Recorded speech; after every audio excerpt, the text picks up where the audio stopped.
For more on all of this, let's bring in our chief foreign editor now, Rob Parsons. Rob, Pompeo's tour is a follow-up to that surprise deal that was struck between Israel and the UAE. There's now talk of other countries potentially coming on board, like Sudan. Is that likely to happen?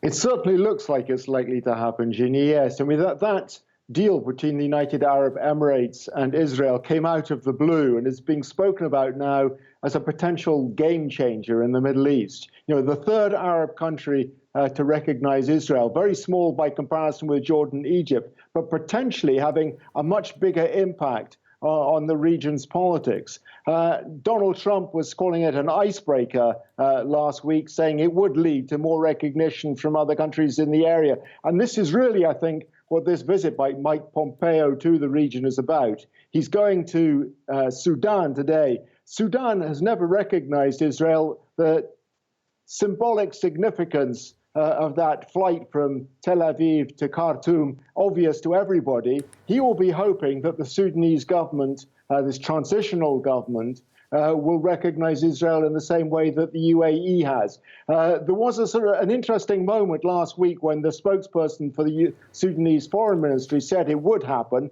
He was sacked 2 days later, throwing doubt on the whole thing. But there's no doubt that Sudan wants to shrug off that title the US has given it as a sponsor of state terrorism. And one way for it to do it, of course, will be to recognize Israel.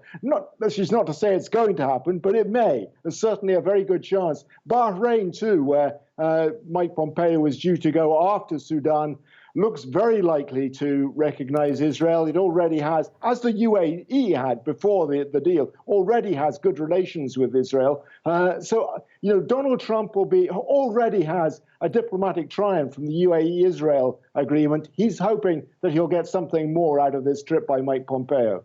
Rob, another big topic, of course, of Pompeo's tour through the region will almost certainly be Iran. The U.S. hasn't had its own way in its diplomatic offensive recently. The UN Security Council voted against reimposing sanctions just last week. Can Pompeo expect a warmer welcome this time around? Yeah, I think in brief he can. You know, that deal between the UAE and Israel, as you point out, very shortly afterwards was followed by the United Nations Security Council meeting where the US tried to persuade the Security Council to reimpose sanctions on Iran.